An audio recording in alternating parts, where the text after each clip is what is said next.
அனைவருக்கும் வணக்கம். எல்லோரும் எப்படி இருக்கீங்க? நான் நல்லா இருக்கேன். இன்றைக்கி நைட்டு டின்னருக்கு பார்த்திங்கன்னா சாப்பாடு, கத்திரிக்காய் உருளைக்கிழங்கு பொரியல், ரசம், அவ்வளோதாங்க. சிம்பிளாக முடிச்சாச்சு.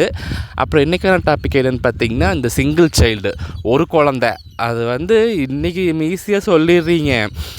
எங்கள் வீட்டில் அப்படி தான் ஒரு குழந்தையே போதும்னு நினச்சிட்டாங்க போல். இதையெல்லாம் படிக்க வைக்க முடியாது, வளர்த்தவும் முடியாது அப்படின்ட்டு. ஆனால் இப்போ நம்ம 30 வயசு ஆகும்போது நமக்கு தாங்க இவ்வளோ கஷ்டம். எல்லாமே நம்மளை தான் பார்க்குறது. நல்லது கெட்டது, கடைக்கு போகிறது, தண்ணி மோக்கிறதுலேருந்து ஒரு சின்ன சின்ன வேலையாக இருந்தாலும் நம்ம தான். அப்புறம் என்னம்பாங்க, எல்லாமே உனக்கு தானே. என்னமோ கோடிக்கணக்கில் இருக்கிற மாதிரி எல்லாமே நமக்கு தான். இருக்கிறதையே அழிச்சாச்சு. தெல்லவேரியாக தருதலையாக இருந்தால் கூட தெரியாதுங்க. ஆனால் இந்த குடும்ப பொறுப்பை எடுத்துகிட்டு இது சிங்கிள் சைல்டாக நான் படுற கஷ்டம் இருக்குது பார்த்தீங்களா?